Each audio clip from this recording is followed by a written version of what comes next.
If you're listening to this and you're ready to stop negotiating with yourself, the walk is where you start.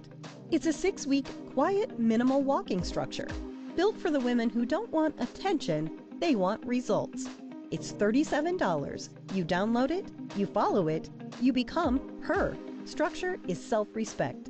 Claim your... This is the Get Unstuck podcast for women who move differently. Structure is self-respect. What is up, my beautiful friends? How are you today? I'm so excited that you are here. We are on episode number 303. We're going to talk about dare to say no.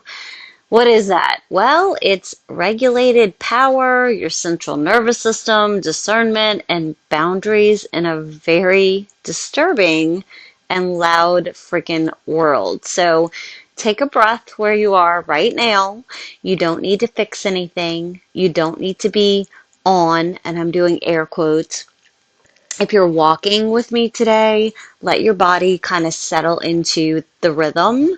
And if you're sitting, let your shoulders relax, release the tension in your neck. This episode is meant to kind of flow with you. So there's a quiet truth that most people eventually, hopefully, learn. Usually after disappointment, disillusionment, or even exhaustion. Some of the loudest, most holier than holy voices aren't actually the most aligned, kind, or clean behind the scenes. And seeing that, I speak from personal experience, seeing that can be very unsettling.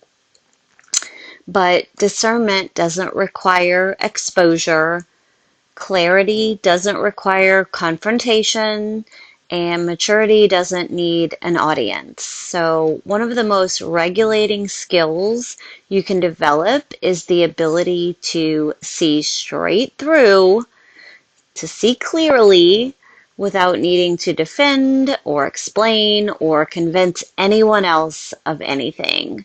What's real always reveals itself.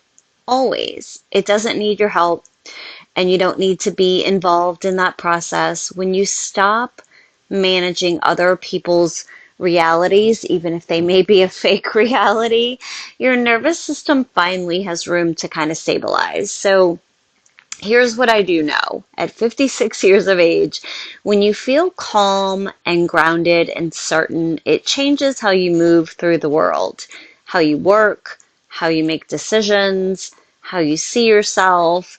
It changes how you show up in conversations, like how quickly you respond, or how much you actually over-explain yourself, or how much you tolerate. And most importantly, it changes how available you are to chaos that is not yours.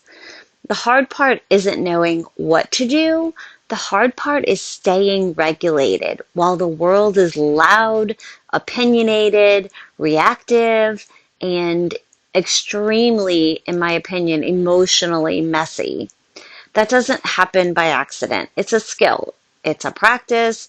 It's learning how to move through other people's projections, their moods, and their expectations without absorbing all of them, without carrying what was never yours to begin with, without becoming hardened, resentful, or shrinking yourself to stay safe.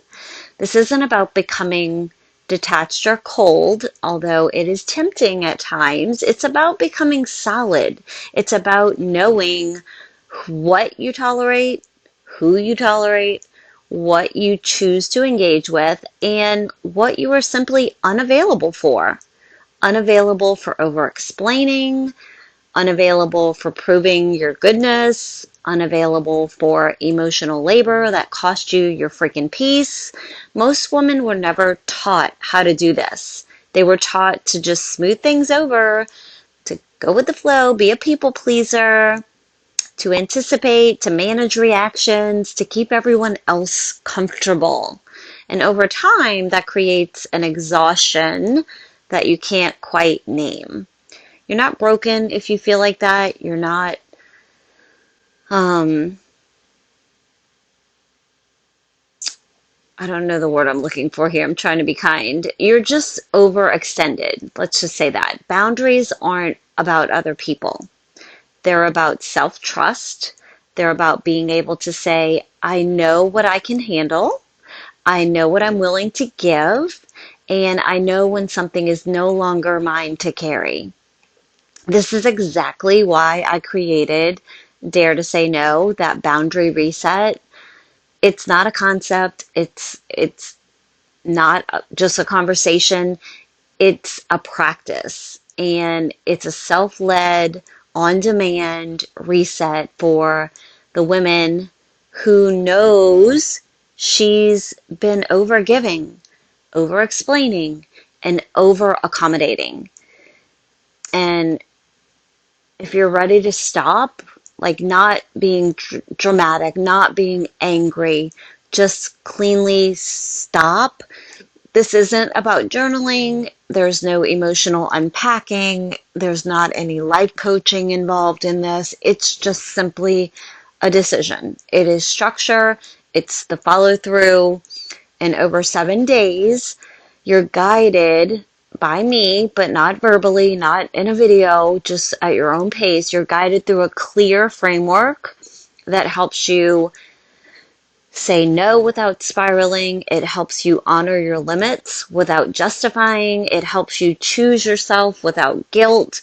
It helps you stay steady even when other people don't like your decisions, because someone will always be uncomfortable when you start to make changes. It doesn't mean you're wrong. It doesn't mean that the dynamic is going to be something you need to answer to other people. It just means that that dynamic is adjusting. This work is about regulated power in real life, regulating our central nervous system, which is the stem of all stress, which can lead into weight gain, which can lead into other things.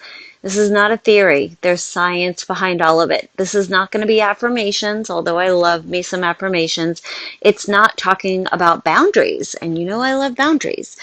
Actually, it's about practicing them. I created this after more than 7 years as a certified life coach, working with women around boundaries, self-trust, and decision making. And I knew that we needed something that was like almost like a little Bible, a little reset button, a little something that you can count on, that you can go to when you need it, when you need the practice. Because just like working out, you can't get abs for, working out for 3 years, working on those abs, and then all of a sudden stop working on the abs and expect them to stay relevant, to stay shown. That's just a crazy analogy there, but I'm into fitness, so I know this again from personal experience. But if you've been feeling overwhelmed, reactive, or quietly exhausted by all the noise lately, this is your permission to pause, to stabilize, to come back to yourself, because liking yourself really matters before anything else. Before you start the new nutrition plan, before you start the new fitness plan, you need to work on the inside. Loving yourself is very important, but having your own back, that changes everything, even when other people don't understand it. You're allowed to be calm. You're allowed to be clear. You're allowed to say no and still be a really doggone good person. I'm really glad you're here. I love you so much, and I will talk to you next time. Bye. New episodes every Wednesday. Listen. New episodes every Wednesday. Listen anytime. glitteru.com. New